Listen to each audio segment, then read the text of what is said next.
Hello everyone, this is Pratibha. Welcome to my channel believe to learn. So friends, आज हम discuss करेंगे हड़प्पा संस्कृति को। इससे पहले हमने सार संग्रह, एनसीईआरटी सार संग्रह में से, जो कि ज्ञानचंद यादव जी की बुक का है, उसमें से हमने फर्स्ट चैप्टर डिस्कस किया था। अब हम डिस्कस करेंगे सेकंड चैप्टर, जिसका नाम है हड़प्पा संस्कृति कांस्य युगीन सभ्यता।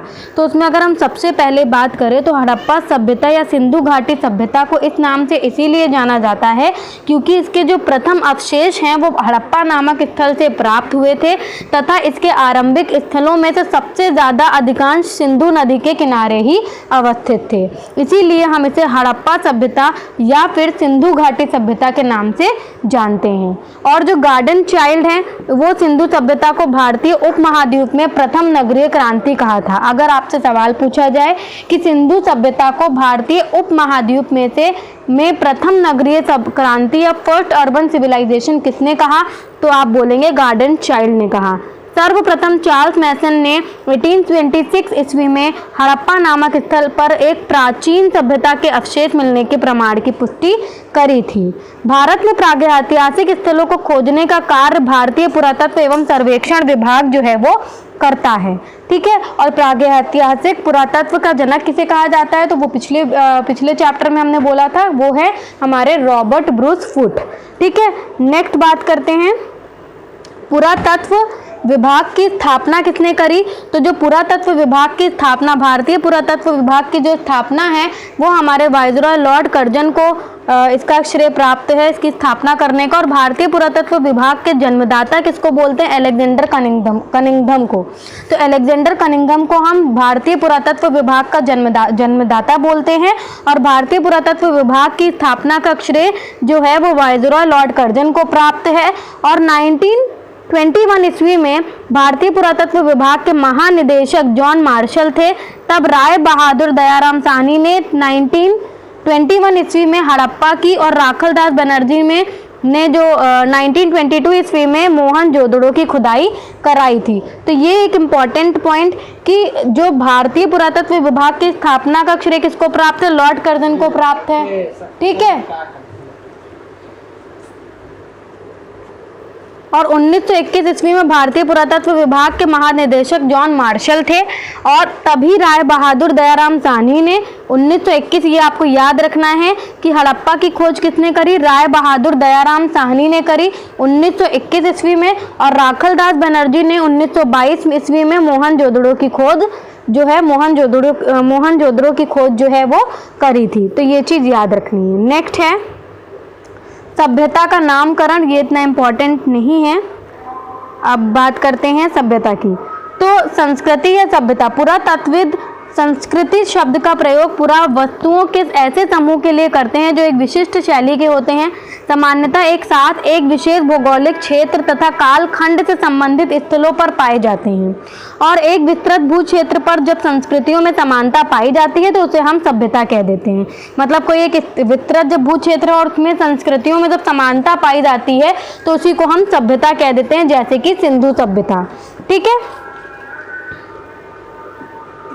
तो अब अगर हम बात करें हड़प्पा सभ्यता की, तो हड़प्पा सभ्यता, इस सभ्यता का सबसे उपयुक्त नाम जो है वो हड़प्पा सभ्यता ही है। सबसे उपयुक्त नाम, अगर आपसे पूछे कि सबसे उपयुक्त नाम कौन सा है, सिंधु सभ्यता, हड़प्पा सभ्यता, तो आप बोलेंगे हड़प्पा सभ्यता। ठीक है, क्योंकि सबसे पहले हड़प्पा स्थल को ही खोजा गया था। सबसे पहले किस स्थल को खोजा गया था, हड़प्पा स्थल को। सिंधु सभ्यता, हड़प्पा सभ्यता के प्रारंभिक जितने भी स्थल है वो ज्यादातर सिंधु नदी के आसपास ही अधिक केंद्रित थे, इसीलिए हमने इसको सिंधु सभ्यता नाम भी दिया और इसे सिंधु सभ्यता कहा गया। परंतु बाद में अन्य क्षेत्रों में भी स्थल जो है वो खोजे गए और अब इसका सर्वाधिक उपयुक्त नाम यह नहीं रह गया है। आपका सर्वाधिक उपयुक्त नाम जो है वो हड़प्पा है, क्योंकि सबसे पहले इसी की खोज हुई थी। फिर सिंधु सरस्वती सभ्यता भी इसको कभी कभी बोलते हैं। ये सारे नाम हैं, तो इसके बारे में जानने की कोशिश करेंगे कि सिंधु सरस्वती सभ्यता भी इसको बोलते हैं। तो हड़प्पा का मुख्य क्षेत्र सिंधु घाटी नहीं बल्कि सरस्वती तथा उसकी सहायक नदियों का क्षेत्र था, जो सिंधु व गंगा के बीच स्थित था। इसीलिए कुछ विद्वानों ने इसे सिंधु सरस्वती सभ्यता भी कहा। अगर हम कहें कि सर्वाधिक सिंधु घाट मतलब हड़प्पा का मुख्य क्षेत्र सिंधु घाटी नहीं था, मुख्य क्षेत्र उसका सरस्वती था तथा उसकी सहायक नदियां कच्छ नदियों का क्षेत्र था जो कि सिंधु व गंगा के बीच में स्थित था। तो कुछ विद्वानों ने इसे सिंधु सरस्वती सभ्यता भी बोला। और कांस्य युगीन सभ्यता की बात करें तो सिंधु वासियों ने ही सबसे पहले तांबे में टिन मिलाकर इन्होंने क्या करना शुरू किया था, कांसे का प्रयोग करना शुरू करा था। मोहनजोदड़ो फिल्म आपने देखी होगी, ये उसी का एक चित्र बना हुआ है। ओके, तो ये कुछ प्रमुख बातें थी। अब अगर इसमें कुछ इम्पोर्टेंट है तो देखिए, आपको ये दिखा रहा है कि 12 अगस्त 2016 को भारतीय रोमांचक प्रेम कथा पर आधारित हिंदी फिल्म है Mohenjodaro, mount of the dead, मृतकों का टीला जिसे बोला जाता है, ठीक है, जिसका लेखन एवं निर्देशन आशुतोष। अब करंट अफेयर के चलते ये चीज़ आपसे पूछी जा सकती है कि जो मोहनजोदड़ो की फिल्म है वो किस तारीख को आई 2016 में। तो ये आजकल क्योंकि ये सब भी ट्रेंड चल गया, फिल्मों का भी पूछ लेते हैं वो कि कब आई, तो आपको पता होना चाहिए कि मोहनजोदड़ो 12 अगस्त 2016 को भारतीय रोमांचक प्रेम कथा पर आधारित हिंदी फिल्म है जिसका लेखन एवं निर्देशन आशुतोष गोवारिकर ने किया और निर्माण यूटीवी मोशन पिक्चर्स ने सिद्धार्थ रॉय कपूर व आशुतोष गोवारिकर प्रोडक्शन लिमिटेड की सुनीता गोवारिकर द्वारा किया गया है। फिल्म में ऋतिक रोशन और पूजा हेगड़े मुख्य भूमिकाओं में अदाकारी किए हैं। और मोहनजोदड़ो की प्रथम सिनेमाई प्रदर्शन है, ये प्रथम सिनेमाई प्रदर्शन मोहनजोदड़ो की है। इससे पहले इसको सिनेमा में प्रदर्शन नहीं किया गया, जो प्राचीन सिंधु घाटी सभ्यता से को संदर्भित की गई है। इस महान नगर मोहनजोदड़ो को यूनेस्को द्वारा विश्व धरोहर के तौर पर अंकित किया गया है। विश्व धरोहर के तौर पर यूनेस्को द्वारा मोहनजोदड़ो को महान नगर के तौर पर बताया गया है और यह क्षेत्र पाकिस्तान स्थित सिंधु जिले के लरकाना में है। कर लेते हैं हड़प्पा के 4 भौगोलिक स्थल की, जो कि बहुत इंपॉर्टेंट है। तो सबसे पहले अगर हम जैसे मान लें कि ये हड़प्पा है, तो अब हम इसके उत्तर में क्या जानेंगे कि उसके उत्तर में क्या है, मांडा है। इसके उत्तर में क्या है, मांडा में उत्तरी सीमाओं की अगर हम बात करें, और इसकी जो पश्चिमी सीमा है उसमें क्या है, सुतकांगेडोर। क्या है, सुतकांगेडोर, जो कि आपका बलूचिस्तान में है, ठीक है। और अगर हम इसकी दक्षिणी सीमा की बात करें तो ये यहाँ पर आपको मिलेगा दैमाबाद, यहाँ पर आपको मिलेगा दैमाबाद, जो कि आपका महाराष्ट्र में है, ठीक है। और अगर हम इसकी क्या बात करें, इधर की सीमा यानी कि पूर्वी सीमा की बात करें तो आलमगीरपुर, जो कि आपका मेरठ में है। कहाँ पर है, मेरठ में। तो अब इसको डिटेल में डिस्कस कर लेते हैं। तो मांडा अखनौर जिला, देखो क्या लिखा हुआ है, मांडा जो है वो अखनूर जिले में चिनाब नदी के दक्षिणी तट पर स्थित है। यह विकसित हड़प्पा सभ्यता का सर्वाधिक उत्तरी स्थल, मतलब सबसे उत्तर में जो है मांडा, आपको ये पता होना चाहिए। इसका उत्खनन जो है 1982 ईस्वी में, उत्खनन कब हुआ ये भी पता होना चाहिए। इसका जो उत्खनन हुआ वो 1982 ईस्वी में जगपत जोशी व मधुबाला ने करवाया था। जो ये मांडा है, जो मतलब ये जो हड़प्पा सभ्यता है उसकी उत्तरी सीमा है, सबसे उत्तरी स्थल है। तो मांडा की जो खोज है, इसका जो उत्खनन कराया वो 1982 ईस्वी में जगपत जोशी व मधुबाला ने करवाया था। और हड़प्पा कालीन मृद भांड और मिट्टी के ठिकरे मिले थे यहाँ पर। मांडा में 3 सांस्कृतिक स्तर प्राक सैंधव तथा उत्तर सैंधव मिले हैं। क्या मिले हैं, 3 सांस्कृतिक स्तर प्राक सैंधव तथा उत्तर सैंधव मिले। ये ज्यादा इंपॉर्टेंट नहीं, बस आपको ये पता होना चाहिए कि सबसे उत्तरी स्थल है, ठीक है, हड़प्पा सभ्यता का, विकसित हड़प्पा सभ्यता का सर्वाधिक उत्तरी स्थल है। और इसकी खोज जो है वो इसका जो उत्खनन कार्य है वो जगपत जोशी और मधुबाला ने 1982 ईस्वी में कराया है। तो ये चीज आपको पता होनी चाहिए। नेक्स्ट अगर हम आलमगीरपुर की बात करें, जो कि आपका सबसे पूर्वी स्थल है, तो मेरठ जिले में हिंडन, आपको पता है कि आलमगीरपुर कहाँ है, मेरठ में है। तो ये हिंडन नदी यमुना की सहायक जो है के तट पर स्थित है, ठीक है। ये सबसे पूर्वी सीमा है। और इस स्थल की खोज 1958 ईस्वी में भारत सेवक समाज संस्था द्वारा की गई थी, जिसका उत्खनन कार्य यज्ञदत्त शर्मा ने करवाया था। बहुत इंपॉर्टेंट चीज कि ये भारत सेवक संस्था द्वारा इसका खोज किसने करी, भारत सेवक समाज संस्था द्वारा 1958 ईस्वी में इसकी खोज जो है वो करी गई और इसका जो उत्खनन कार्य है वो यज्ञ दत्त शर्मा ने करा। जो मांडा है उसका उत्खनन कार्य किसने करा? मधुबाला ने। और किसने करा है? ऊपर अभी देखा हमने, जगपत जोशी ने। और इसका खोज तो भारत सेवक समाज संस्था ने करी, बट इसका उत्खनन कार्य यज्ञदत्त शर्मा ने करा। इसकी खोज 1958 में हुई और उसकी खोज 1982 में हुई है। ठीक है, नेक्स्ट हम आगे बढ़ते हैं। और यह सिंधु सभ्यता का सबसे पूर्वी स्थल है। मतलब अगर ऊपर आपका मांडा है तो इधर साइड पर आपका क्या स्थल, सबसे पूर्वी स्थल कौन सा है? आपका आलमगीरपुर। ठीक है, नेक्स्ट है, यहाँ से सिंधु सभ्यता के उत्तरकालीन अवशेष मिले हैं और रोटी बेलने की चौकी तथा कटोरे के अनेक टुकड़े प्राप्त हुए। अगर आपसे पूछा जाए कि रोटी बेलने की चौकी कहाँ से प्राप्त हुई है तो आप कहेंगे जो सबसे पूर्वी स्थल है आपका हड़प्पा का वो है आलमगीरपुर। वहीं से आपको जो रोटी बेलने की जो चौकी है वो प्राप्त हुई है। नेक्स्ट हम बात करेंगे दैमाबाद की। ये महाराष्ट्र के अहमदनगर जिले में प्रवरा नदी के बाएं, मैंने बोला ना दैमाबाद कहाँ पर है? महाराष्ट्र में। और ये ये आपका सबसे दक्षिणी है।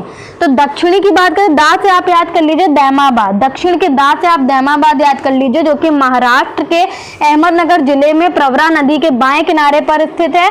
सैंधव प्रकार का एक मानव शवाधान भी मिलता है यहाँ पर, जहाँ एक गर्त में युवा पुरुष का शव पाया गया है।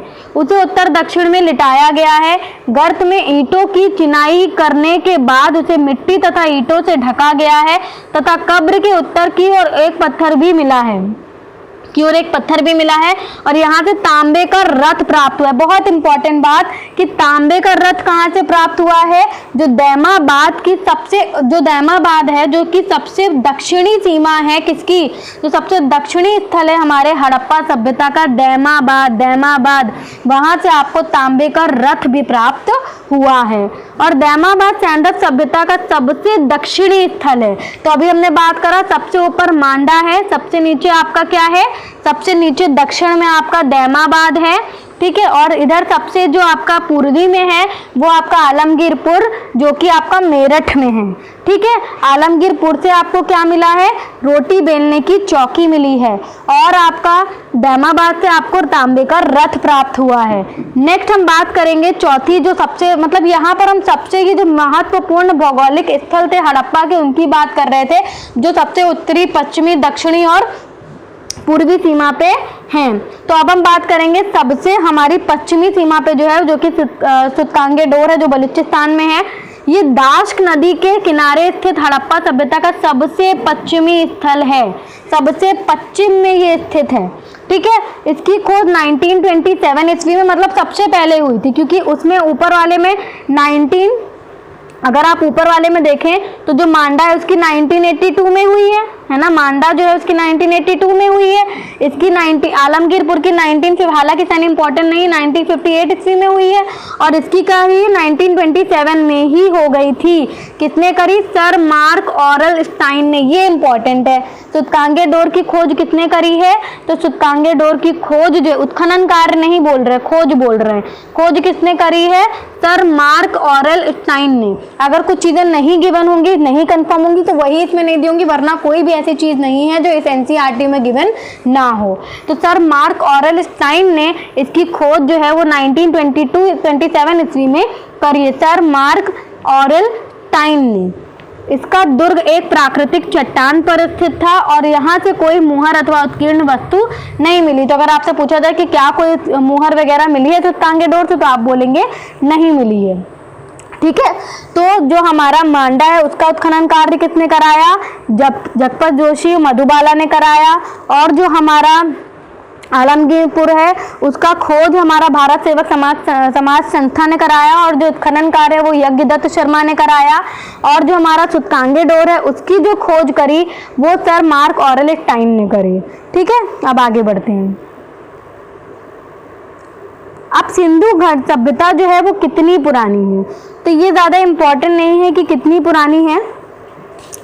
ठीक है, तो इस पर ज़्यादा चर्चा नहीं करेंगे, क्योंकि इससे रिलेटेड कितनी पुरानी है, क्योंकि ये जो सन वगैरह होते हैं उससे रिलेटेड बहुत कम ही क्वेश्चन आते हैं। ठीक है, तो ये हम ज़्यादा डिस्कस नहीं करेंगे। अब हम आगे बात करते हैं। अब देखो यहाँ पर सबसे पहले इन लोगों ने क्या करा था, मतलब तांबे और कांसे को मिक्स करके कांसे का यूज करना इन्होंने शुरू करा था। तो कांस्य युगीन सभ्यता थी ये, प्रथम नगरीय क्रांति थी। ठीक है, क्या थी? प्रथम नगरीय क्रांति थी, जो कि इनको किसने कहा था? प्रथम नगरीय क्रांति किसने बोली थी? अभी ऊपर हमने पढ़ा था प्रथम नगरीय क्रांति किसने बोली थी? गार्डन चाइल्ड ने सिंधु सभ्यता को प्रथम नगरीय क्रांति जो है वो बोला था। अब हम बात करेंगे, सिंधु सभ्यता को प्रथम नगरीय क्रांति भी कहा जाता है क्योंकि भारत में प्रथम बार नगरों का उदय इसी सभ्यता से होता है। अब काल निर्धारण कैसे होता था? हम कैसे जानते हैं कि भाई ये सभ्यता इतने वर्ष पुरानी है या इतने साल पुरानी है? तो ये काल निर्धारण जो है वो कार्बन डेटिंग C14 जैसी नवीन विश्लेषण पद्धति के द्वारा किया जाता है। हड़प्पा सभ्यता की जो तिथि बताई जाती है वो 2500 ईसा पूर्व से 1750 ईसा पूर्व माना गया है। ये मतलब सबसे आइडियल है 2500 ईसा पूर्व से हमारा 1750 ईसा पूर्व, जो कि कार्बन डेटिंग के थ्रू निर्धारित करी गई, जो सर्वाधिक मान्य है। रेडियो कार्बन इसे बोलते हैं। C14 तकनीक के अनुसार सिंधु सभ्यता की तिथि 2350 और 1750 पूर्व जो है वो ईसा पूर्व जो है वो मानी गई है। ठीक है, अब हम बात कर लेते हैं सिंधु सभ्यता का जो काल है। तो यहाँ पर सिंधु हड़प्पा सभ्यता का काल, हालांकि ये बहुत इंपॉर्टेंट नहीं है। सिंधु हड़प्पा काल 3500 से 2600 ईसा पूर्व, परिपक्व हड़प्पा काल आपका 2600 से 1900 ईसा पूर्व और उत्तर हड़प्पा काल 1900 से 1300 ईसा पूर्व इतना इंपॉर्टेंट नहीं है। अब हम बात करें कि नगरीय विन्यास की पद्धति कैसी थी, कैसी पद्धति पर यह आधारित था? तो ये जाल पद्धति पर आधारित था, ग्रिड सिस्टम पर आधारित था और एक दूसरे को समकोण पर काटती सीधी रेखा को, जो एक दूसरे को संपूर्ण काटती रेखाएं थी, सीधी रेखाएं, उनको ही हम जाल पद्धति कहते हैं। ये शतरंज के बिसात की भांति होती हैं। तो ये चीजें आपको पता होनी चाहिए। नेक्स्ट है हमारा टीला। टीला क्या होता है? जब लोग एक ही स्थल पर नियमित रूप से रहते हैं तो भूमि खंड के अनवरत उपयोग तथा पुनः उपयोग से आवासीय मलबों का निर्माण हो जाता है, जिन्हें हम टीला कहते हैं। ज़्यादा इम्पोर्टेंट नहीं था ये कुछ कॉन्सेप्ट्स हैं समझने लायक। ईंटों का प्रयोग, सिंधु सभ्यता में ईंटों का अनुपात था, लंबाई चौड़ाई और जो ऊंचाई थी वो 4:2:1 के रेशियो में थी आपकी। ठीक है, तो ये पता होना चाहिए आपको, बहुत इंपॉर्टेंट तो नहीं है बट पता होना चाहिए। और उपयोग क्या होता था? कच्ची ईंट रक्षा दीवार, चबूतरा और सड़क बनाने में होती थी। पक्की ईंटों का विशाल भवन निर्माण में, पन्नीदार ईंट जल निकासी व्यवस्था के लिए, अलंकृत ईंट आपका एकमात्र कालीबंगा के फर्श में पाई गई है और एल आकार की ईंट मकान के किनारे, मकान के बाहरी हिस्से में और मल निकाय व्यवस्था में थी। ठीक है, तो ये सारी चीजें इसमें हैं। अब अगर हम वास्तुकला की बात करें तो भवन निर्माण की कला को वास्तुकला कहा जाता है और भारत में वास्तुकला का आरंभ सिंधु वासियों से ही हुआ। ये भी आपको एक बात जो है वो पता होनी चाहिए कि अगर आपसे पूछे कि वास्तुकला की शुरुआत कहाँ से हुई तो आप कहेंगे कि सिंधु सभ्यता से ही वास्तुकला की जो शुरुआत है वो हो गई थी। अब सभी सजीव वस्तुओं में एक प्रकार का रेडियोधर्मी कार्बन होता है जिसे हम कार्बन 14 कहते हैं और कार्बन डेटिंग प्रणाली का विकास। अब देखो ये एक इम्पॉर्टेंट महत्वपूर्ण तथ्य है कि भाई कार्बन डेटिंग प्रणाली का विकास बिलार्ड फ्रैंक लिब्बी द्वारा 1940 ईस्वी में किया गया। इनको 1960 ईस्वी में इस खोज के लिए नोबेल पुरस्कार भी प्रदान करा। तो ये थोड़ी सी इंपॉर्टेंट बात है क्योंकि C14 ही एक ऐसा है जिसके बेस पर हमारा इतिहास लिखा गया, जिसके बेस पर एक तरीके से हम जान सकते हैं कि कोई भी सभ्यता, कोई भी वस्तु कितने वर्ष पुरानी है। तो सजीव वस्तुओं में एक प्रकार का रेडियोधर्मी कार्बन होता है और उसको हम कार्बन 14 कहते हैं। और इस प्रणाली का विकास बिलार्ड फ्रैंक लिब्बी द्वारा 1940 ईस्वी में किया गया और 1960 ईस्वी में इनको इस खोज के लिए नोबेल पुरस्कार भी दिया गया था। तो ये चीज़ आपको पता होनी चाहिए, इससे ज़्यादा आपको यहाँ जानने की ज़रूरत नहीं है। सिंधु सभ्यता एक नगरीय सभ्यता थी, ये सबको पता है और इस सभ्यता के लोगों के अवशेषों से नगर विन्यास का परिचय मिलता है। नगर की रक्षा के लिए उसके चारों ओर एक मजबूत दीवार जैसी होती थी। ठीक है, प्राचीर बनाया जाता था, आप कह सकते हैं। और सड़कें एक दूसरे को समकोण काटती थी, ऑक्सफोर्ड मेथड पर आधारित थी, चौड़ी बनाई जाती थी और जिनके किनारे नालियों की उत्तम व्यवस्था थी। बहुत अच्छा इनका जो जल निकास की व्यवस्था थी बहुत अच्छी थी। और घरों का निर्माण एक सीधे घरों का जो निर्माण होता था वो एक सीध में सड़कों के किनारे व्यवस्थित रूप से किया जाता था। बहुत व्यवस्थित रूप से यहाँ पर घरों का निर्माण करा जाता था, जिनके दरवाजे गलियों या सहायक सड़कों की ओर खुलते थे। और भवन दो मंजिले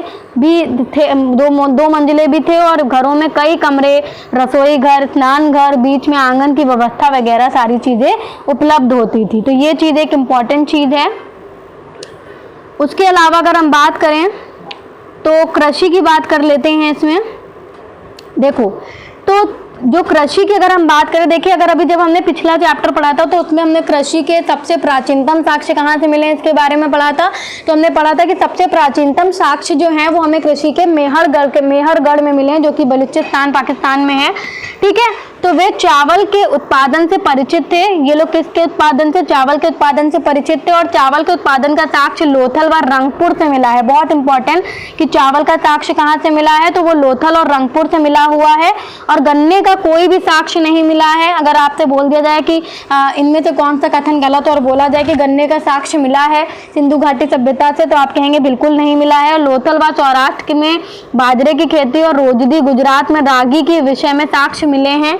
ठीक है, ये एक चीज इंपॉर्टेंट थी। विश्व में कपास उगाने वाली सिंधुवासी, अब देखो कपास उगाने वाले विश्व में कौन है, तो कपास उगाने वाले विश्व में सिंधुवासी प्रथम थे। इसीलिए मेसोपोटामिया में कपास के लिए सिंधु शब्द का प्रयोग किया जाने लगा और यूनानियों ने इसे सिडन कहा, जो सिंधु शब्द का ही यूनानी रूपांतर है। तो आपको पता होना चाहिए कि विश्व में कपास उगाने वालों में सिंधुवासी जो थे वो प्रथम थे और इसीलिए मेसोपोटामिया में कपास के लिए सिंधु शब्द का प्रयोग किया जाने लगा तथा यूनानियों ने इसे सिडन कहा और सिंधु शब्द का ही यूनानी रूपांतरण है ये। ठीक है, सिंधुवासी हल के प्रयोग से भी परिचित थे, उनको हल का भी प्रयोग आता था। वो चावल के उत्पादन से भी परिचित थे। गन्ने का कोई साक्ष्य नहीं मिला। ये सारी इंपॉर्टेंट बातें हैं। कालीबंगा के प्राक सिंध स्तर से हल से जुते हुए खेत, अब देखो कालीबंगा से आपको हल से जुते हुए खेत और उनमें सरसों के साक्ष्य मिले। अगर आपसे प्रश्न पूछ लिया जाए कि हल से जुते हुए खेत और सरसों के साक्ष्य आपको कहाँ मिले हैं, तो आप कहेंगे कालीबंगा से मिले हैं। पाकिस्तान के पंजाब प्रांत में बहावलपुर जिले में स्थित चोलिस्तान व भारत के हरियाणा राज्य के फतेहाबाद जिले में स्थित बड़ावाली से मिट्टी का बना हुआ खिलौना हल मिला था। तो खिलौना हल कहाँ मिला था? बड़ावाली से मिट्टी का बना हुआ जो है खिलौना हल मिला था। तो ये चीज़ आपको जाननी है। पशुपालन की अगर बात करें तो ये भी एक इम्पॉर्टेंट बात है। अच्छा, हमने जब सबसे पहले वो पढ़ा था, क्या बोलते, पिछला चैप्टर जब हमने पढ़ा था तो उसमें हमने क्या देखा था कि जो हमारा मध्य पाषाण था वो पशु पालने लगे थे। मतलब मध्य पूरा पाषाण को 3 भागों में बांटा। और मतलब वो तो एक अलग चीज़ है, सॉरी, मध्य काल जो था, मध्य काल में हम लोग मतलब जो ये थे पशुपालन करने लगे थे। और जो कुत्ता था वो इनका प्रथम पालतू कुत्ता था। अब यहाँ पर अगर हम मध्य पूरा पाषाण की काल की बात करें तो वहाँ पर वो क्या थे? आखेटक भी थे और पशुपालक भी बन गए थे। पहले के निम्न पूरा पाषाण में वो केवल आखेटक थे और उसके बाद वो पशुपालन भी करने पर लगे थे। और जो कुत्ता था वो उनका प्रथम पालतू, अगर मानव का प्रथम पालतू जानवर कौन था पूछा जाए तो आप कहेंगे कि कुत्ता। ठीक है, अब इनके पशुपालन की अगर हम बात करें तो सिंधुवासी हाथी व घोड़े से परिचित तो थे लेकिन उन्हें पालतू नहीं बनाते थे, क्योंकि हाथी व घोड़े पालने के साक्ष्य प्रमाणिक नहीं हो सके हैं। तो हाथी व घोड़े से वो परिचित थे लेकिन उनको पालते नहीं थे। चुरकोटा से घोड़े के अस्थि पंजर मिले हैं। घोड़े के अस्थि पंजर कहाँ से मिले हैं? चुरकोटा से मिले हैं। राड़ा घुंडई से घोड़े के दांत मिले हैं, जबड़ा मिला है। लोथल व रंगपुर से घोड़े की मृण मूर्तियां मिली हैं। सिंधुवासियों को गेंडा, भारतीय गेंडा का एकमात्र भारतीय गेंडा का एकमात्र प्रमाण आमरी से मिला है। बंदर, भालू, करहा, जंगली जानवरों का भी ज्ञान था। इसकी पुष्टि मुहरों, ताम्र तस्त्रियों पर अंकित चित्रों से हुई है। लेकिन शेर, इतने सारे जानवरों का प्रमाण है, सारे जंगली जानवर वगैरह का भी प्रमाण है, लेकिन शेर का कोई भी साक्ष्य नहीं मिला। कृषि में गन्ने का कोई भी साक्ष्य नहीं मिला। तो ये बातें आपको ध्यान में रखनी है।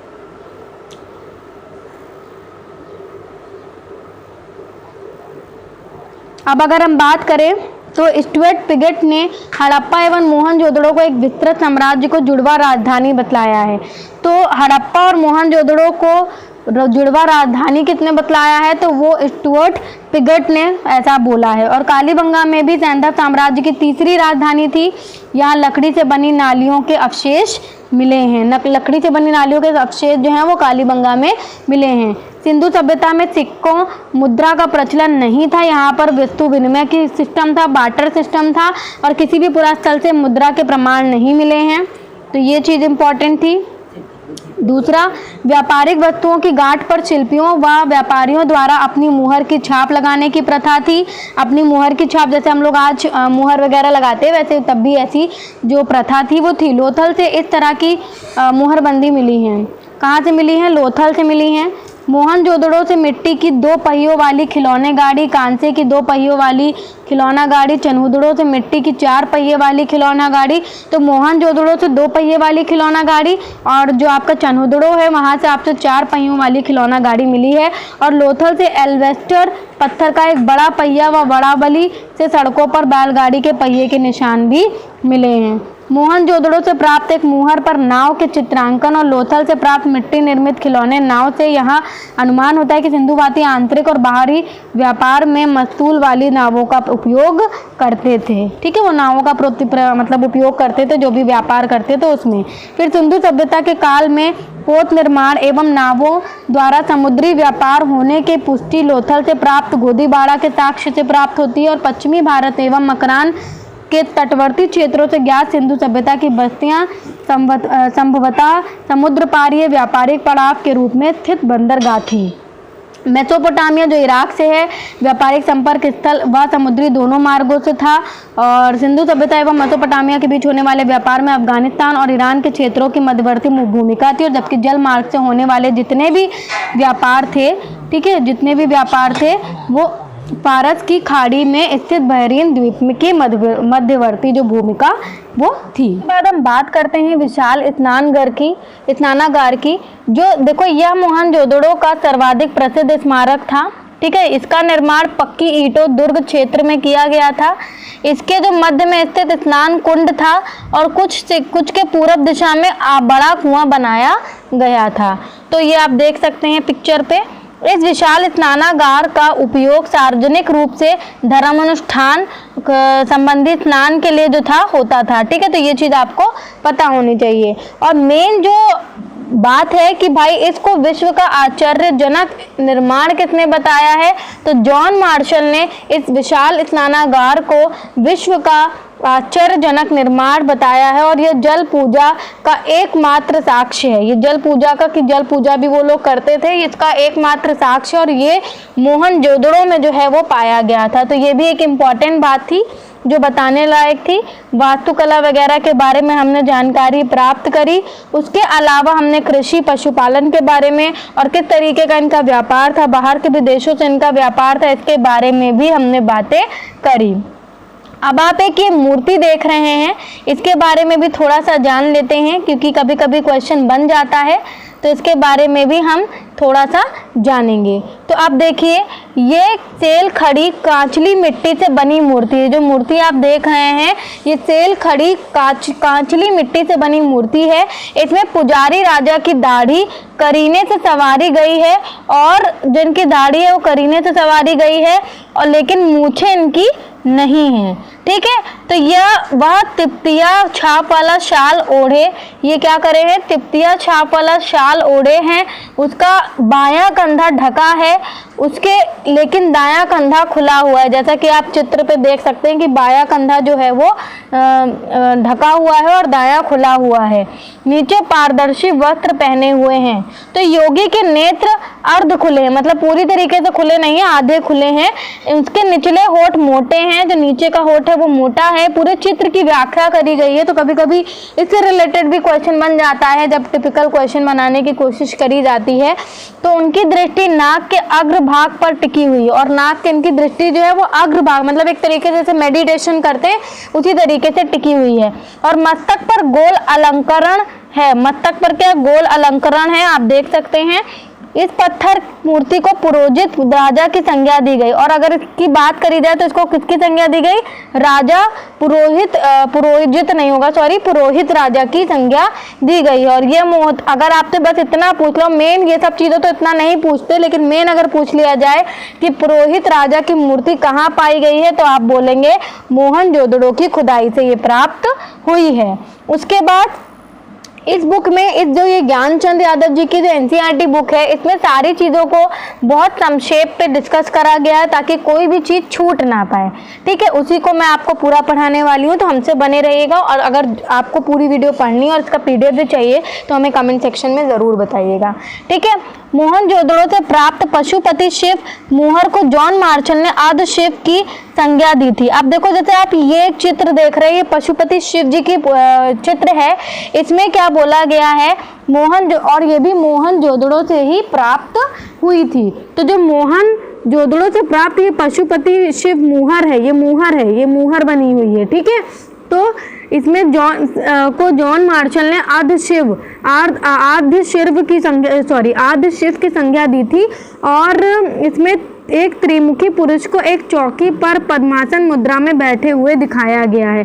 एक पद्मासन मुद्रा में त्रिमुखी पुरुष को, त्रिमुखी जिसके 3 मुख हैं, एक तरीके से आप कह सकते हो, एक चौकी में पद्मासन मुद्रा में बैठे दिखाया गया है। और उसके सिर पर सींग है, सर पर क्या है? सींग है। और कलाई में कंधे तक उसकी दोनों भुजाएं चूड़ियों से युक्त हैं। दोनों भुजाएं आपको देख रहे हैं, चूड़ियों से क्या है? युक्त हैं। उसके दाएं व बाघ व हाथी, और बाएं ओर क्या है? मतलब देखिए, दाईं ओर क्या है? बाघ व हाथी, और आपको बाईं ओर गेंडा व भैंसा, तथा चौकी के नीचे 2 हिरण उत्कीर्ण है। अब कभी कभी सवाल पूछ लिया जाए कि जो पशुपति शिव जी की जो मूर्ति प्राप्त हुई मोहनजोदड़ो से, उसमें से कौन सा जानवर उस मूर्ति में नहीं दिखाया गया? तो आपको पता होना चाहिए कि कौन कौन दिखाया गया है। बाघ दिखाया गया है, और आपको क्या बोलते हैं, हाथी दिखाया गया है, गेंडा, भैंसा और हिरण दिखाए गए। इसके अलावा कोई भी जानवर नहीं। आप शेर बोल दो, शेर तो पहली बात मिला ही नहीं है, तो सबसे बड़ा वही प्रमाण। इसके अलावा कुछ भी बोल दो तो आपको कहना है कि ये नहीं दिखाया गया है। इस मोहर के जानवरों में कुल संख्या कितनी थी? 6 हैं, जबकि जानवरों में कुल प्रकार कितने? 5 है, क्योंकि 2 तो हिरण ही है ना, इसलिए। तो 6 जानवर दिखाए गए हैं इसमें। अगर आपसे ये पूछा जाए कितने जानवर दिखाए गए हैं, तो 6 जानवर दिखाए गए हैं। कौन कौन से दिखाए गए हैं? तो आप देख लिए कि बाघ है, हाथी है, गेंडा है, भैंसा है और 2 हिरण हैं। ठीक है, कुल प्रकार 5 है और 6 संख्या है। और इस आकृति को शिव हिंदू धर्म का रूप माना जाता है, जो कि योग की मुद्रा में दर्शाया गया है। पैरों के नीचे 2 मोर अंकित थे, और इसके पैरों के नीचे क्या अंकित थे? 2 मोर अंकित थे।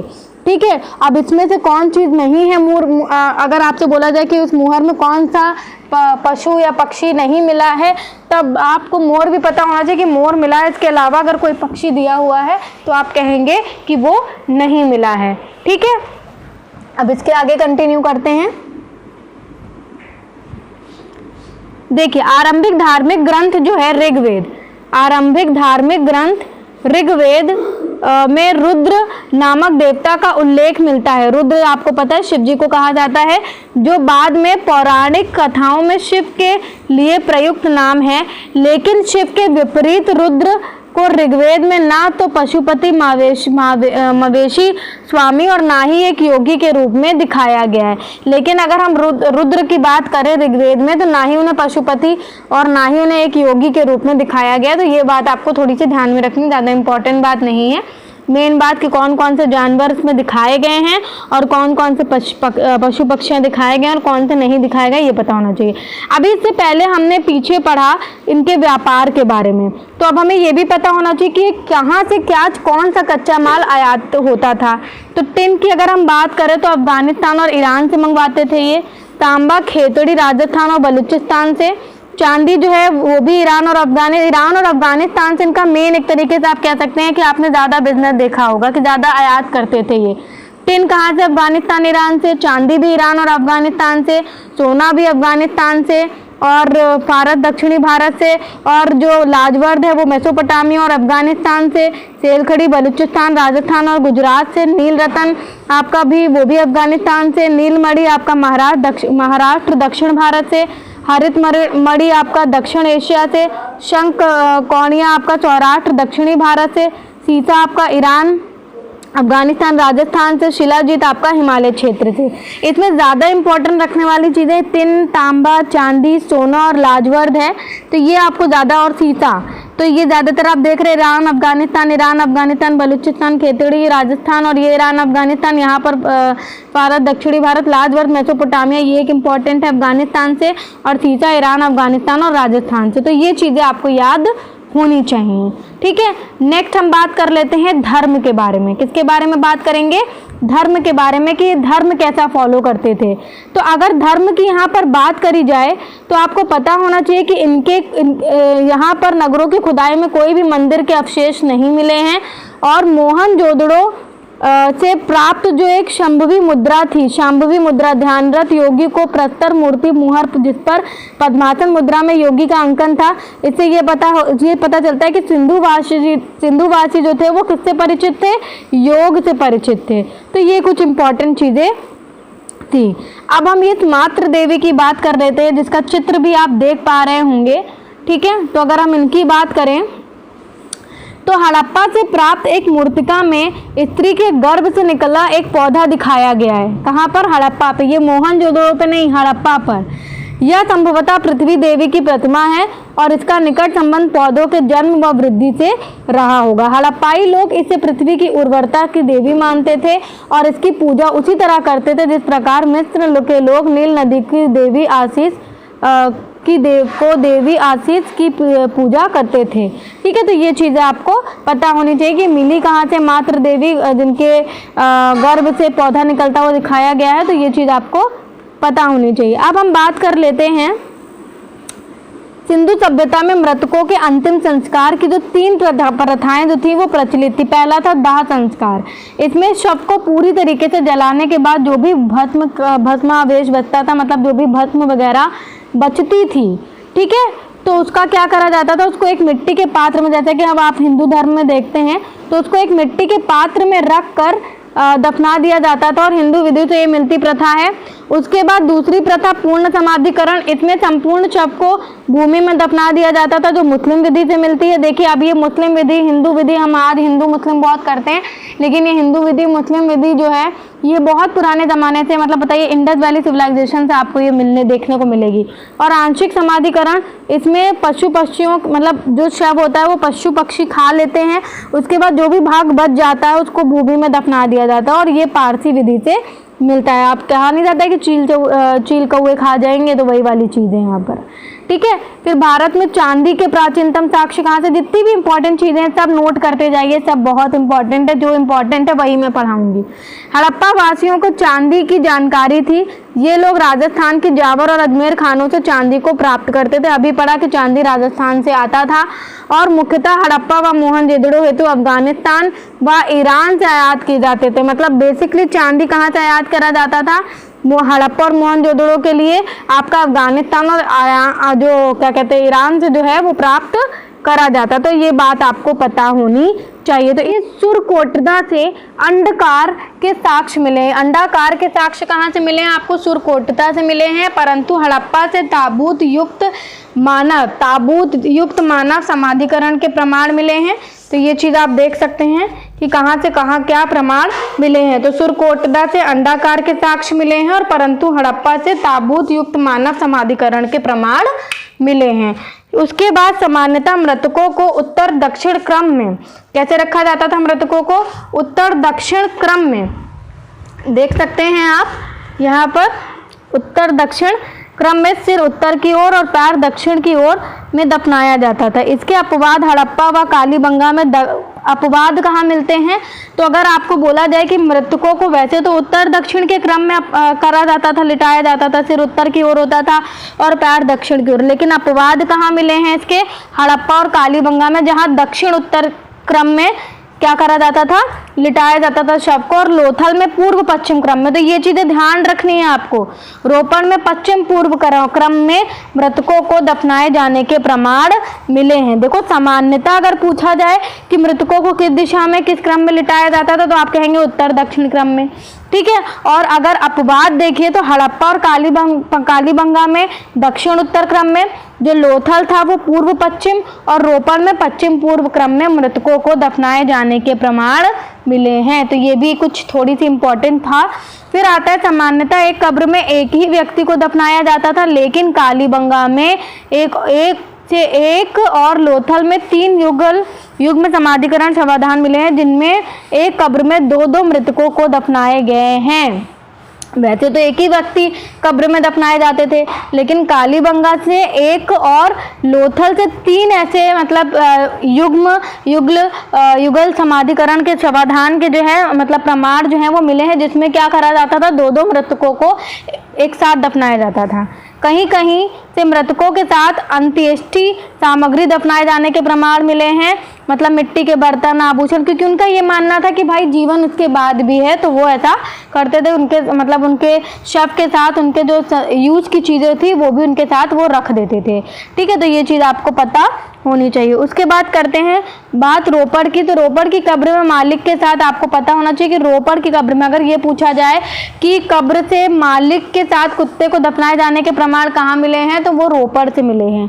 ठीक है, तो ये सारी बातें आपको पता होनी चाहिए। अब हम बात कर लेते हैं जरा मेसोपोटामिया सभ्यता व हड़प्पा सभ्यता में संबद्धता की। वैसे तो हमें मेसोपोटामिया और अदर सभ्यताएं नहीं पढ़ाई जाती हैं, बट इससे रिलेटेड कभी कभी कुछ क्वेश्चन पूछ लिए जाते हैं, स्पेशली पीजीटी टीजीटी वगैरह के एग्जाम में, क्योंकि उसमें मेन आपको एक ही सब्जेक्ट का एग्जाम देना होता है। तो देख लेते हैं। फारसी की खाड़ी के उत्तर में स्थित आधुनिक इराक को प्राचीन में मेसोपोटामिया कहा जाता था। जो फारसी की खाड़ी है उसके उत्तर में जो स्थित आधुनिक इराक है उसको पहले की मेसोपोटामिया कहा जाता था। मेसोपोटामिया यूनानी भाषा के 2 शब्दों से बनी है, मेसो प्लस पोटामिया। मेसो का अर्थ है मध्य व पोटामिया का अर्थ है नदी, मतलब बीच वाली नदी। ठीक है, तो इस प्रकार मेसोपोटामिया का 2 नदियों के बीच का एक तरीके से प्रदेश हो गया, मतलब 2 नदियां हैं और उसके बीच का प्रदेश हो गया।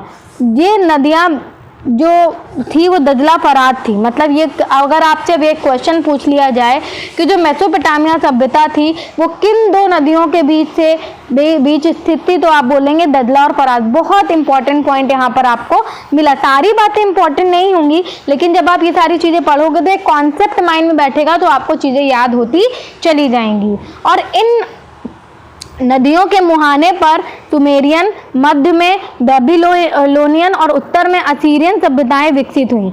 अब अगर इनके मुहाने की बात करी जाए तो इन नदियों के मुहाने पर और कौन कौन सी सभ्यताएं, तो सुमेरियन मतलब मुहाने पर कहाँ पर सुमेरियन जो है वो विकसित हुई, मध्य में बेबीलोनियन और उत्तर में असीरियन सभ्यताएं जो हैं वो विकसित हुई।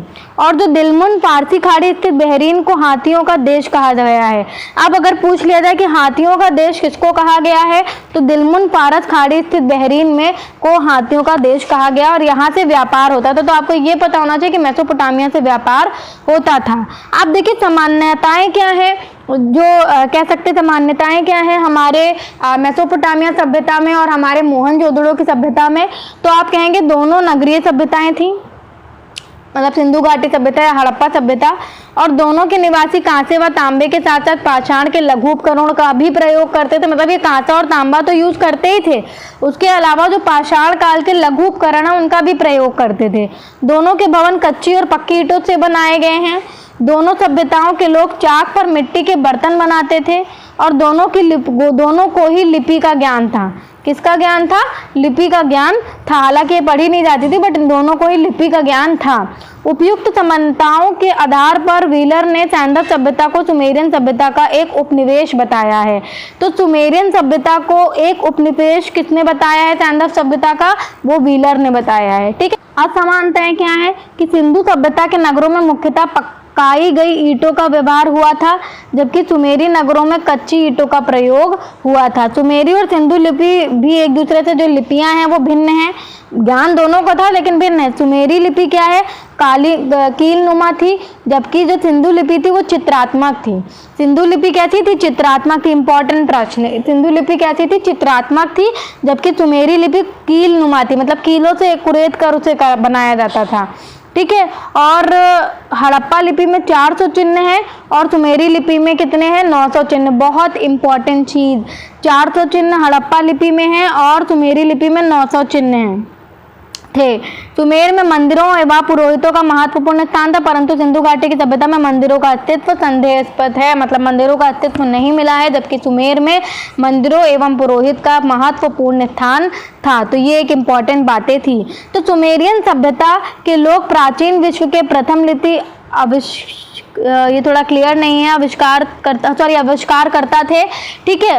और आपका उनकी क्यूनिफॉर्म लिपि सामान्यतः प्राचीनतम लिपि मानी जाती है। इनकी जो क्यूनिफॉर्म लिपि है वो प्राचीनतम लिपि मानी जाती है। ज़्यादा इंपॉर्टेंट नहीं है, इसमें विशेष लिखा ज़रूर है, बट ये बहुत इंपॉर्टेंट नहीं है। अब हम बात कर लेते हैं, हमने पूरा यहाँ पर सब कुछ डिस्कस कर लिया है, कुछ रह नहीं गया है, इंपॉर्टेंट चीज़ें सारी डिस्कस हो चुकी हैं, धर्म के बारे में जान चुके हैं। अब हम बात करते हैं स्वास्तिक चिन्ह के बारे में।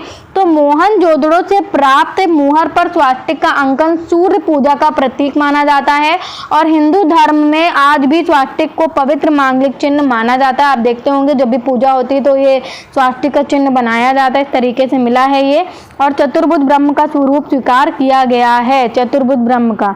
और धौलावीरा से प्राप्त सिंधु लिपि के 10 बड़े अक्षर जो कि प्राचीन सूचना पट के रूप में प्रयुक्त होते थे, यह स्थल जल प्रबंधन का सर्वश्रेष्ठ उदाहरण था। मतलब ये जो धौलावीरा है वो जल प्रबंधन का सबसे सर्वश्रेष्ठ उदाहरण था। तो आपको पता होना चाहिए धौलावीरा के बारे में, ठीक है। अभी हम सारे जितने भी महत्वपूर्ण स्थल है उनके बारे में भी जानेंगे, तो बने रहिएगा। लोथल की एक कब्र से मृतक के साथ बकरे को भी दफना। अब देखिए, रोपड़ से आपको मृतक के साथ कुत्ते को दफनाए जाने की मतलब साक्ष्य मिले, ये आपने हर जगह पढ़ा होगा, बट शायद आपने ये चीज़ ना पढ़ी हो कि एक कब्र से मृतक के साथ बकरे के दफनाए जाने के भी प्रमाण मिले हैं। तो वो कहाँ से मिले हैं? लोथल से मिले हैं। अब क्या पता एग्जामिनर ये पूछ ले, तो आपको ये पता होना चाहिए। नेक्स्ट है लिपि के बारे में बात करते हैं। सिंधु लिपि के बारे में सर्वप्रथम विचार, सबसे पहले सिंधु लिपि के बारे में सबसे पहले कितने विचार व्यक्त किया? तो वो थे अलेक्जेंडर कनिंघम। ये क्या थे? भारतीय पुरातत्व विभाग के जनक भी थे, याद रखना। कनिंघम ने 1873 ईस्वी में जैसे 1863 में क्या हुआ था, एक बहुत इंपॉर्टेंट काम हुआ था। क्या हुआ था? रॉबर्ट ब्रूस फूट ने क्या करा था? उन्होंने एक कुल्हाड़ी, एक हैंड एक्स को खोजा था 1863 में, खोजा था ना। और इसी तरीके से 1873 में विचार व्यक्त किसने किया था लिपि को पढ़ने के बारे में या लिपि के बारे में? तो वो कनिंघम ने। और इस लिपि का संबंध ब्राह्मी लिपि से बताया जाता है। सिंधु लिपि को पढ़ने का सबसे पहले प्रयास L.A. वैंडल ने किया। सबसे पहले सिंधु लिपि को पढ़ने का प्रयास किसने करा? L.A. वैंडल ने किया था। तो ये चीज़ भी आपको पता होनी चाहिए। सिंधु लिपि के जो साक्ष्य मिले हैं उनमें सर्वाधिक साक्ष्य चित्रात्मक हैं और कुछ ही जो हैं वो भाव चित्रात्मक हैं और अत्यल्प साक्ष्य अक्षरात्मक भी हैं और बहुत ही कम साक्ष्य अक्षरात्मक है जिसमें आपको अक्षर मिलेंगे, ठीक है। तो चित्रात्मक है, भाव चित्रात्मक है, अक्षरात्मक है, ये बात आपको पता होनी चाहिए। सामान्यतः माना जाता है कि सिंधु लिपि जो है वो चित्रात्मक थी। इस लिपि में मछली, चिड़िया, मानवाकृति के चिन्ह मिलते हैं। आप देखो किसके किसके चिन्ह मिलते हैं? मछली के, चिड़िया के, मानवाकृति के चिन्ह मिलते हैं। सिंधु लिपि के जो नमूने मिले हैं उनमें अधिकांशतः दाएं से बाएं लिखे हुए मिले हैं।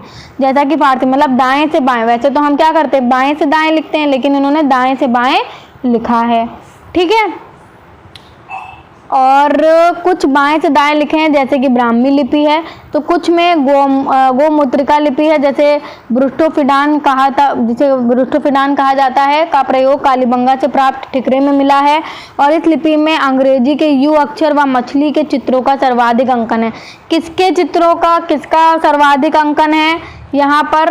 मतलब तो आप बोलेंगे कि लिपि में अंग्रेजी के यू का और मछली के चित्रों का सर्वाधिक अंकन मिलता है। तो ये भी आपको पता होना चाहिए। फिर सामान्यतः माना जाता है कि सिंधु लिपि दाएं से बाएं की ओर लिखी जाती है। ज्ञातव्य हो कि सभी भारतीय लिपियां बाएं से दाएं, बाकी भारतीय लिपियां बाएं से दाएं लिखी जाती है, बट ये दाएं से बाएं लिखी जाती हैं। तो ये आपको पता होना चाहिए। फिर आता है राखी गढ़ी में प्राचीनतम सभ्यता के साक्ष्य मिले हैं। पुणे के आपके दक्कन कॉलेज के प्रोफेसर बसंत शिंदे ने के द्वारा जब शोध में पाया गया कि हरियाणा के हिसार जिले में राखी गढ़ी गांव में एक विश्व की सबसे प्राचीन सभ्यता का साक्ष्य है। हरियाणा सरकार ने राखी गढ़ी को सिंधु घाटी सभ्यता का सबसे बड़ा शहर होने का दावा भी करा। बहुत इंपॉर्टेंट फैक्ट, थोड़ा सा करंट अफेयर है इसमें कि भाई हरियाणा सरकार ने राखी गढ़ी को सिंधु घाटी सभ्यता का सबसे बड़ा क्षेत्र होने का दावा 26 मार्च 2014 को करा है। हरियाणा सरकार ने जो राखी गढ़ी है उसको सिंधु घाटी सभ्यता का सबसे बड़ा शहर का दावा किया है 26 मार्च 2014 को। ये चीज़ आपको क्लियर होनी चाहिए। तो इतनी बातें हमने पढ़ ली हैं, ठीक है।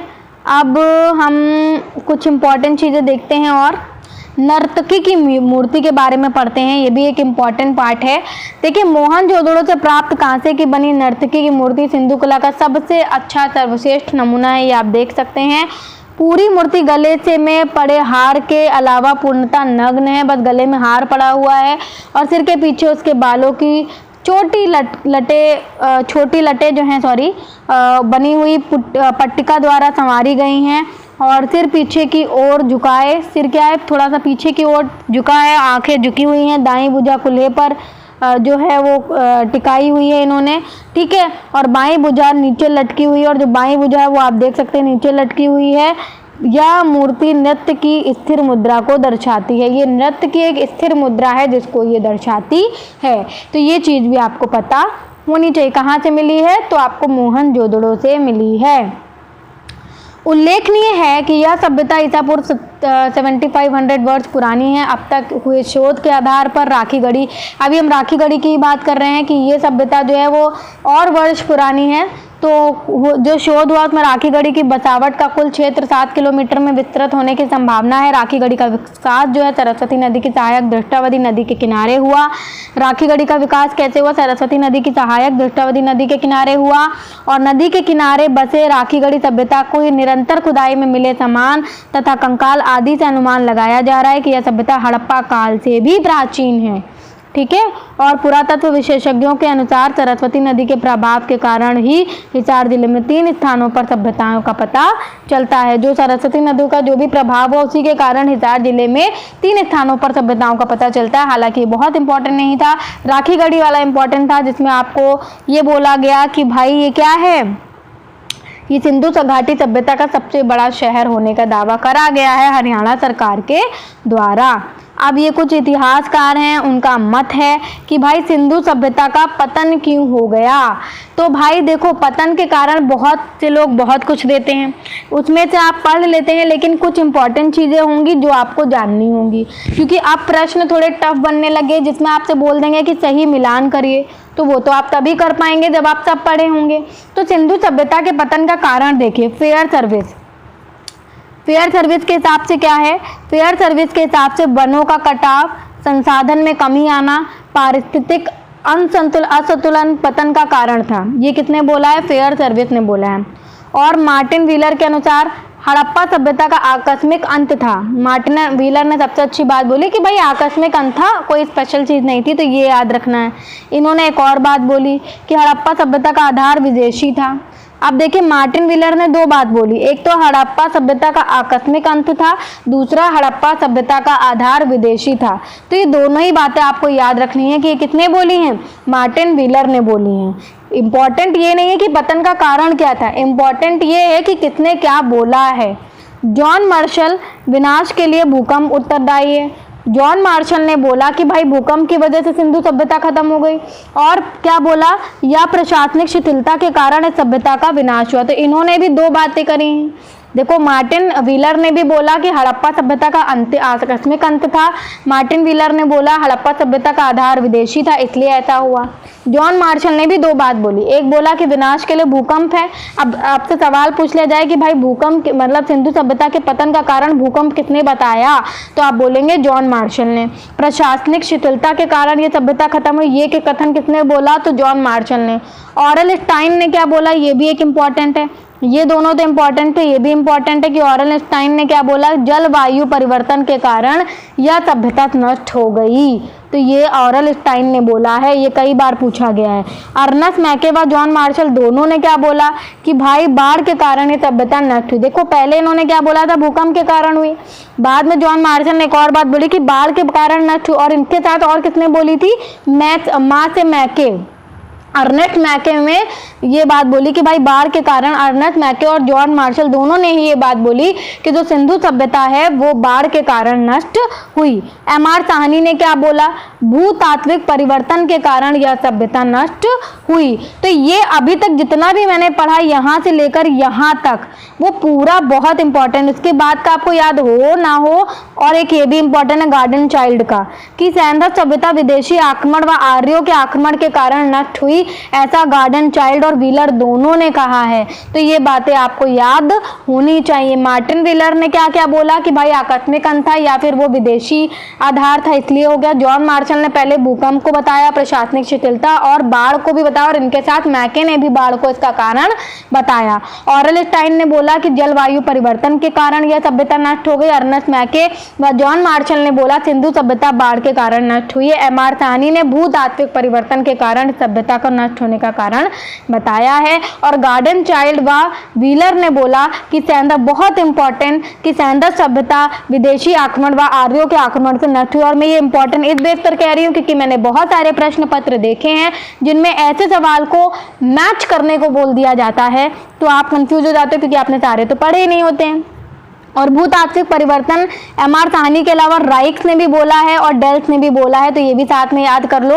और डी.डी. कौशाम्बी ने क्या बोला है कि मोहनजोदड़ो के लोगों ने आग लगाकर लोगों की हत्या कर दी थी। तो भाई हत्या कर दी थी, ये किसने बोला, कौशाम्बी ने बोला है।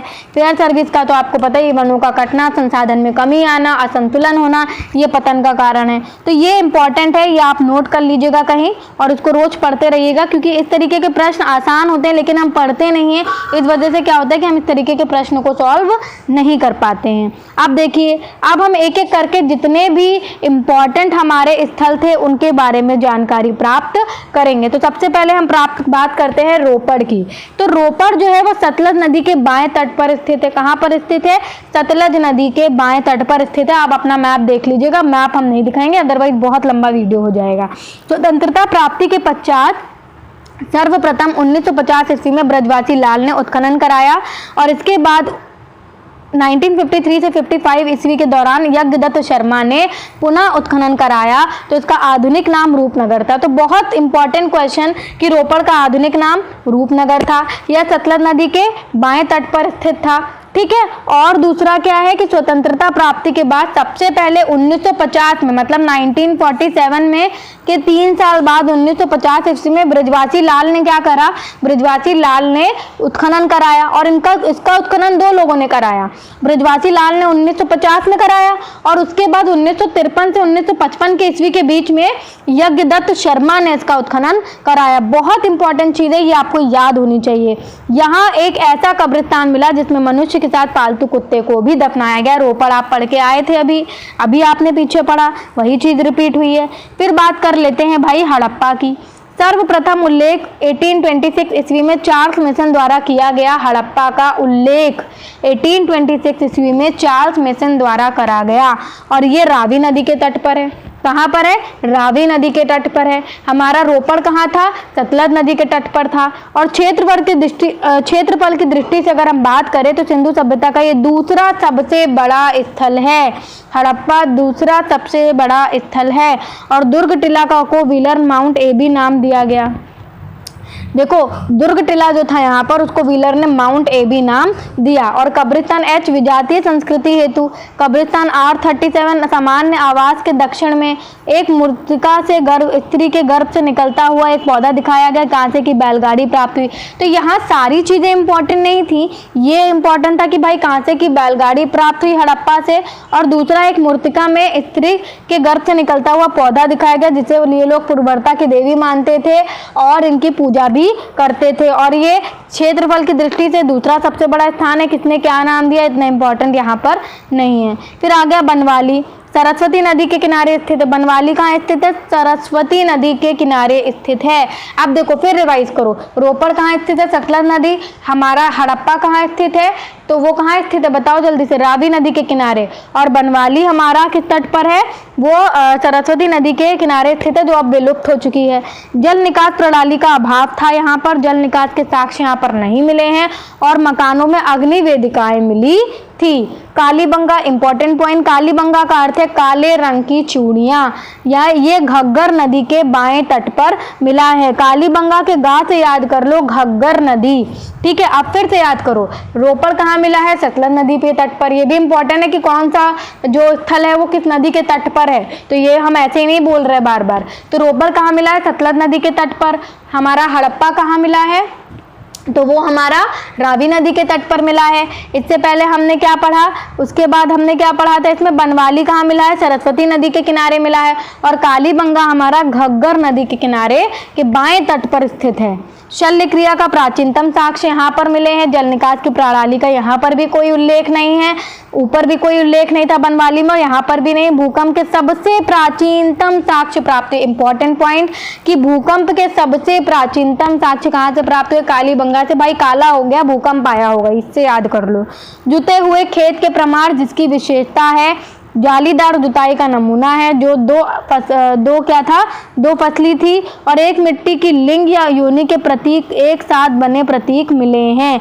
मिट्टी की लिंग या योनि के प्रतीक जो मिले हैं वो एक साथ बने प्रतीक मिले हैं। इतना इंपॉर्टेंट नहीं है। भूकंप के प्राचीनतम साक्ष्य इंपॉर्टेंट था और जुते हुए खेत के भी प्रमाण यहाँ पर मिले हैं। अब बात कर लेते हैं मोहनजोदड़ो की। इंपॉर्टेंट पॉइंट, मोहनजोदड़ो का अर्थ है प्रेतों का यानी कि मृतकों का टीला। बहुत इंपॉर्टेंट बात, मलेरिया के साक्ष्य कहाँ से प्राप्त हुए? तो मलेरिया के साक्ष्य जो हैं वो मोहनजोदड़ो से प्राप्त हुए हैं। रट लो एम से, ठीक है। और सिंधु नदी के दाहिने तट पर स्थित है ये। अब देखो, हड़प्पा आपका रावी नदी के तट पर था और ये सिंधु नदी के तट पर है। यह क्षेत्रफल की दृष्टि से सबसे बड़ा, मतलब सबसे बड़ा मोहनजोदड़ो है और उसके बाद आपका हड़प्पा है। ठीक है, दूसरा बड़ा क्षेत्र वही है। दुर्ग टीला को स्तूप टीला भी कहते थे और किले को दुर्गीकृत करने का साक्ष्य नहीं मिला है। किसी कब्रिस्तान का उल्लेख यहाँ पर नहीं है। मोहन मृतकों का टीला तो बोला, लेकिन कब्रिस्तान का उल्लेख नहीं। बहुत से लोगों का सवाल पूछ लिया जाता है कि भाई मोहनजोदड़ो में कब्रिस्तान का उल्लेख है या नहीं, तो भाई सोचते हैं ये तो है ही मृतकों का टीला, तो यहाँ तो होगा ही, बट कब्रिस्तान का उल्लेख नहीं है। सामूहिक नरकंकालों के अवशेष मिले, मतलब सामूहिक सब एक साथ, कोई कब्रिस्तान का उल्लेख नहीं है, तो ये बात ध्यान रखना। जॉन मार्शल ने विशाल स्नागर को विश्व का आश्चर्यजनक निर्माण बताया, आपको बता चुके हैं। पूर्वी टीले ने आचार क्षेत्र से कांसे की नर्तकी की मूर्ति भी प्राप्त हुई, नग्न मिली थी, और यह मुद्रा पर नाव का चित्रण भी मिला है एक मुद्रा पर, तो ये भी आपको जानना जरूरी है। अब आते हैं चनहुदड़ो की बात करते हैं। भाई दोनों दड़ों जो हैं वो कहाँ पर? सिंधु नदी के तट पर स्थित है। वो दाएं पर है और ये बाएं पर है। ठीक है, औद्योगिक शहर था ये। एकमात्र नगर जो दुर्गीकृत नहीं था, केवल एकमात्र यही नगर था जो दुर्गीकृत नहीं था। मार्शल मैके ने मनके बनाने का कारखाना यहाँ पर खोजा था। चनहुदड़ो में ही मनके बनाने का कारखाना खोजा गया, और वो किसने खोजा था? मार्शे व मैके ने। अभी जुड़े रहिएगा, आगे और ज्यादा इंपॉर्टेंट चीजें मिलने वाली हैं।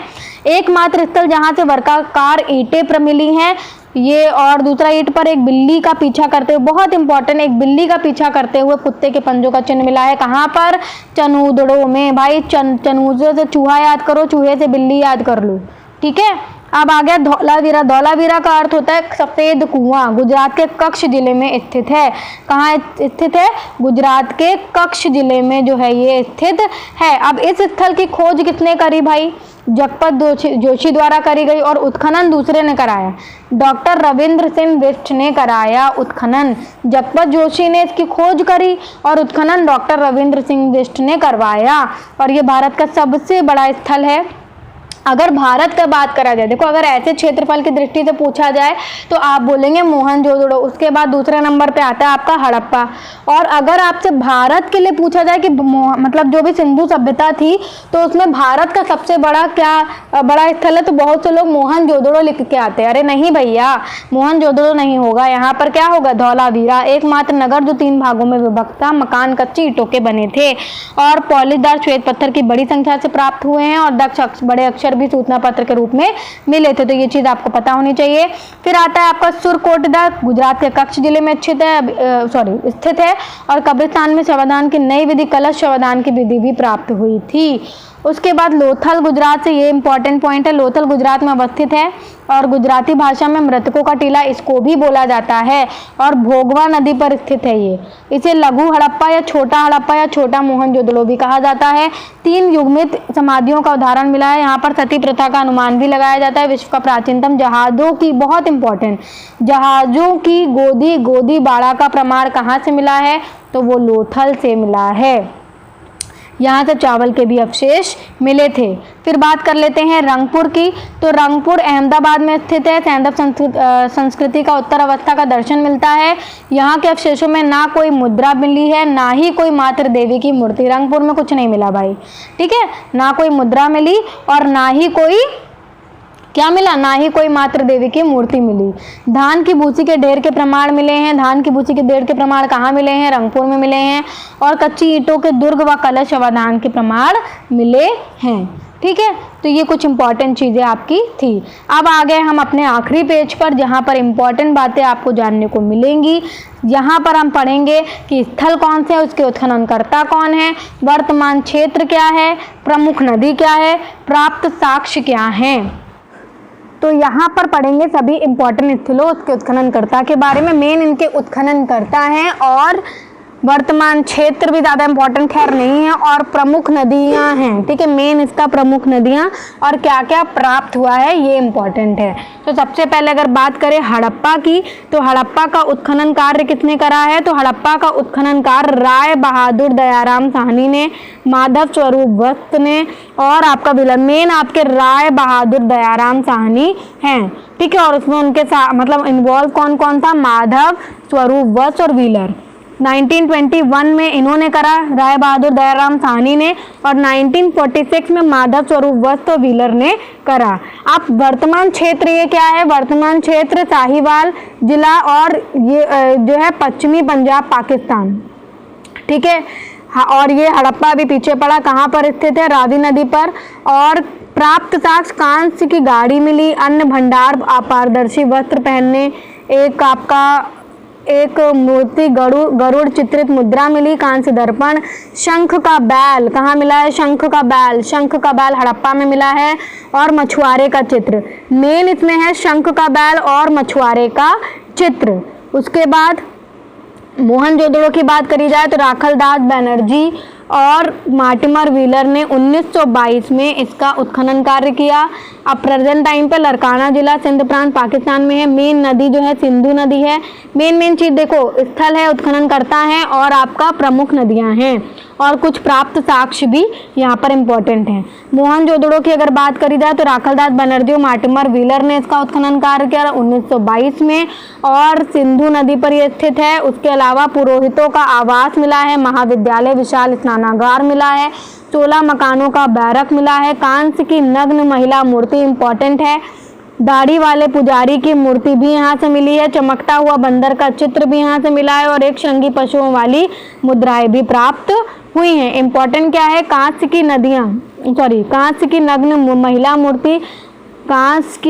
नग्न महिला मूर्ति आपको मोहनजोदड़ो से मिली है, दाढ़ी वाले पुजारी की मूर्ति मिली है और चमकता हुआ बंदर का चित्र मिला है। ठीक है, फिर आ गया चनुदड़ो का किसने उत्खनन कार्य करा, तो वो गोपाल मजुमदार ने करा और अर्नेस्ट मैके ने करा है। गोपाल मजुमदार और अर्नेस्ट मैके ने 1934 पर सिंधु नदी पर ये स्थित है, दोनों ही सिंधु नदी पर तो स्थित है दोनों दड़ों। और यहाँ पर बिल्ली का, चूहे से याद कर लेना, बिल्ली का पीछा करते हुए कुत्ते को दिखाया गया है। कारखाना, लिपस्टिक इम्पॉर्टेंट भाई, लिपस्टिक का साक्ष्य कहाँ से मिला है, चनुदड़ो से। ठीक है, ये इम्पॉर्टेंट हो सकता है। फिर आगे आपका कांस गाड़ी, वर्काकार ईंटें, काजल का, पाउडर का, ठीक है, खूब काजल पाउडर लगाया जाता था, काजल पाउडर, कंधा, 3 घड़ियाले और 2 मछलियों का अंकन वाली मुद्रा यहीं से प्राप्त हुई हैं, चनुदड़ो से। बाद आता है हमारा लोथल, ये भी एक इम्पॉर्टेंट स्थल था। ठीक है, 1 मिनट। तो बात कर लेते हैं लोथल की। लोथल का उत्खनन कार्य रंगनाथ राव ने करा है, 1955 में किया इन्होंने, 1962 तक करा, और अहमदाबाद गुजरात में है ये अभी प्रेजेंट टाइम में। मेन ये स्थित कहाँ है, किस नदी पर स्थित है, भोगवा अभी पीछे पढ़कर आए। उसके बाद यहाँ पर जो इम्पोर्टेंट खोज हुई वो जान लेते हैं। वृत्ताकार तथा चौकोर अग्निवेदिका, चावल व बाजरे पर 2 मुही राक्षस का अंकन, पारस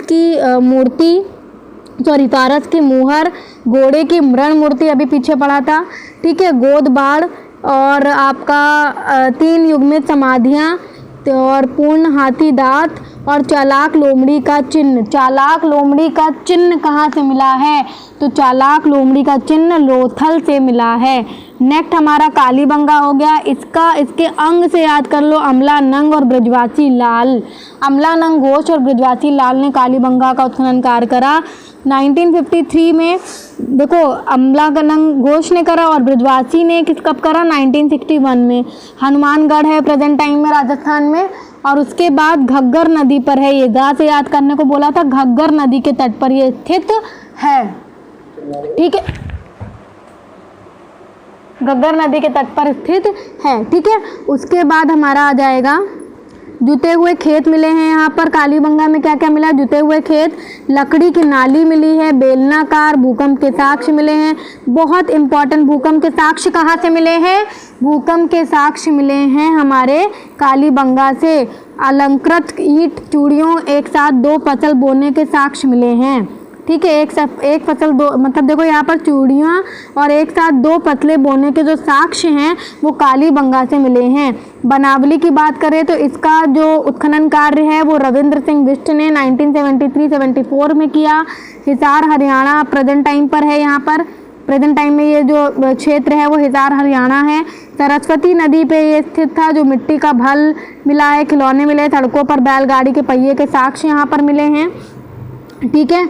ये सारी चीज़ें इंपॉर्टेंट हैं, कुछ भी अनइम्पॉर्टेंट नहीं है, बस हाँ जो चीज़ें ज़्यादा इंपॉर्टेंट है उस पर फोकस करके बोल रही हूँ। रंगपुर कहाँ पर है, माधव स्वरूप वस्त ने इसका उत्खनन कार्य करा और प्रेजेंट टाइम में अहमदाबाद गुजरात है, 1931 में करा गया। और ये मादर नदी के किनारे जो था वो स्थित था, रंगपुर मादर नदी के किनारे। 3 संस्कृतियों के अवशेष, नालियाँ, कच्ची ईंटें, धान की भूसी और ज्वार बाजरा इंपॉर्टेंट नहीं है इतना। रोपड़ आपका ब्रजवासी लाल और यज्ञदत्त शर्मा ने अभी पीछे पड़ के है, ब्रजवासी लाल और यज्ञदत्त शर्मा ने रोपड़ का उत्खनन कार्य करा। और रूपनगर नाम था इनका प्राचीन, और आप पंजाब में हैं और पाकिस्तान में हैं। आप सतलज और सिंधु नदी के किनारे हैं, सॉरी सतलज के किनारे है ये। और जो तुम्हारा कोट दिजी है वो सिंधु नदी के किनारे है, ठीक है। तो ये चीज़ ध्यान रखनी है कि भाई रोपड़ सतलज नदी पर है। मानव के साथ कुत्ते दफनाए जाने के साक्ष्य आपको रोपड़ से मिले हैं। तांबे की कुल्हाड़ी मिली है, तांबे की कुल्हाड़ी भी रोपड़ से मिली है। किलेबंदी के साक्ष्य नहीं हैं और कच्ची ईंटों के मकान व चूल्हे मिले हैं, ठीक है। उसके बाद आपका आ गया कोट दिजी। ये घुर्रे प्लस अफज अहमद खान ने इसकी खोज करी 1935 में। सिंधु में ये भी स्थित है, कोट दिजी भी स्थित है। और किलेबंदी का साक्ष्य नहीं, कच्ची ईंटे के मकान व चूल्हे, सुतकांगे डोर इंपॉर्टेंट है, ये इंपॉर्टेंट है। ये दोनों तो इतने इंपॉर्टेंट नहीं थे, ऊपर वाले जितने पढ़े सब इंपॉर्टेंट थे। सुतकांगे डोर सर मार्क ऑरलस्टाइन ने इसकी खोज करी है 1927 में। अभी ये प्रेजेंट टाइम पे बलूचिस्तान पाकिस्तान में है। दाश्क नदी के किनारे बंदरगाह मिला है यहाँ पर। देखो यहाँ क्या क्या मिला है भाई, ये व्यापार भी करते थे तो इनके बंदरगाह भी होंगे, ठीक है। तो अभी इसको जान लेते हैं। तो बंदरगाह 3 संस्कृतियों के साक्ष्य, प्राकृतिक चट्टान पर अवस्थित, मानव अस्थि राख के से भरा बर्तन, बेबीलोन से व्यापार का साक्ष्य। बेबीलोन से व्यापार का साक्ष्य कहाँ से मिला है, बेबीलोन से व्यापार का साक्ष्य आपका सुतकांगे डोर से मिला है, सुतकांगे डोर से मिला है, जिसका उत्खनन कार्य किसने करा, सर मार्क ऑरलस्टाइन ने करा है। तो ये चीज़ आपको ध्यान में रखनी है। उसके बाद आ गया आपका सुरकोटदा जगपत जोशी ने करा है, अभी पीछे भी पढ़ा था। तो जगपत जोशी ने सुरकोटदा का उत्खनन कार्य करा 1964 में। कक्ष गुजरात में है, सरस्वती नदी के किनारे। घोड़े की हड्डी, कलश शवदान, तराजू का पलड़ा मिला है। उसके बाद आपका ये सारे इतने इंपॉर्टेंट नहीं, बट एक बार मैं रीड करे दे रही हूँ। राखी गढ़ी आपको अभी बताया मैंने, हरियाणा सरकार ने इसको प्राचीनतम स्थल होने का बोला है ना, 2014 में आपको भी बताया था पीछे मैंने, आप पीछे देख सकते हैं अगर ना याद हो। फिर जॉर्ज डेल्स ने इसकी खोज करी, उत्खनन कार्य करा और शादी कौर में ये स्थित है। 2 टीले व बर्तनों के मृत भांड मिले, बहुत इंपॉर्टेंट नहीं है। मांडा भी जगपत जोशी ने ही इसकी खोज करी थी। जब हमने मांडा सबसे उत्तरी स्थल है, उत्तरी सीमा पर है, हड़प्पा की सबसे उत्तरी सीमा पर है, ये जो सभ्यता है इसकी उत्तरी सीमा पर है। मैंने पहले भी बोला था हड़प्पा की उत्तरी सीमा 4 सीमाएं पड़ी थी, भौगोलिक सीमाएं, उसमें उत्तरी सीमा क्या थी, हमारी मांडा थी, जिसकी उत्खनन कार्य किसने करा था, जगपत जोशी ने करा था, 1982 में पढ़ के आए हैं। ठीक है, प्रेजेंट टाइम पे जम्मू कश्मीर में है। तो ये चेनाब नदी के किनारे स्थित है। मांडा कहाँ पर है, चेनाब नदी के किनारे स्थित है। चट ब्लेड हड्डी के बाड़ाग्र और आपका मुहर मिले हैं। उसके अलावा राखी गढ़ी की जो खोज करी है सूरज, ये इम्पॉर्टेंट हो जाता है इस पॉइंट ऑफ व्यू से कि हरियाणा सरकार ने इसको सबसे प्राचीन स्थल बताया है हड़प्पा से का। उसके बाद आपका सूरज भान ने इसकी खोज करी है और घग्गर नदी के किनारे ये है राखी गढ़ी, ये ध्यान रखना है। ये राखी गढ़ी के गा से आप जैसे कालीबंगा के गा से याद करा था, वैसे राखी गढ़ी के भी गा से याद कर लीजिए कि घग्गर नदी के किनारे है। ठीक है, और हड़प्पा लिपि युक्त मुद्राएं मिली हैं, ताम्र उपकरण मिले हैं। आलमगीरपुर में का खोज किसने करी, आलमगीरपुर क्या थी, पूर्वी, सबसे पूर्वी स्थल था, है ना, सबसे पूर्वी स्थल था किसका, हड़प्पा का सबसे पूर्वी स्थल था ये। यज्ञदत्त शर्मा ने इसकी खोज उत्खनन कार्य करा था, पढ़ा था इसको हम लोगों ने। मेरठ उत्तर प्रदेश में है प्रेजेंट टाइम में, हिंडन नदी के इस पर। भाई राखी गढ़ी कहाँ पर है, घग्गर। मांडा कहाँ पर है, चेनाब। और आलमगीरपुर हिंडन नदी के तट पर स्थित है। तो याद रखना है आपको ये चीज़ें। यहाँ पर मृद भांड बर्तनों पर मरी गिलहरी की चित्रकारी मिली है, इतना इम्पोर्टेंट नहीं है ये। तो यहाँ पर हमने सारी ही इम्पोर्टेंट चीज़ें पढ़ी। अब इनमें जो राखी गढ़ी और बनावली है वो अब फतेहाबाद में है, ये ध्यान रखना है कि राखी गढ़ी और बनावली कहाँ पर है, फतेहाबाद में है। और भूना से बिरडाना रोड पर कुनाब गांव शामिल है, इतना इम्पोर्टेंट नहीं है। अब जो ये नवीनतम सिंधु सभ्यता के नवीनतम स्थल है, इसके बारे में भी जान लेते हैं थोड़ा सा। समचाना और कुड़ाल जो है वो हरियाणा में है, राज्य में है, 2017 में इसका मतलब नवीनतम स्थल बना। बालाथल आपका राजस्थान 2017 में, बेजलका गुजरात 2016 में, बेताड़ गुजरात 2016 में, बिजनौर राजस्थान 2015 में, हुलास मेरठ 2008 में।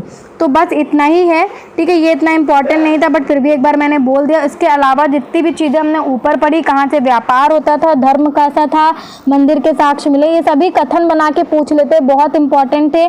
तो आशा करती हूँ वीडियो पसंद आया होगा। पसंद आया हो तो लाइक शेयर सब्सक्राइब करना बिल्कुल भी ना भूलिएगा। नमस्कार।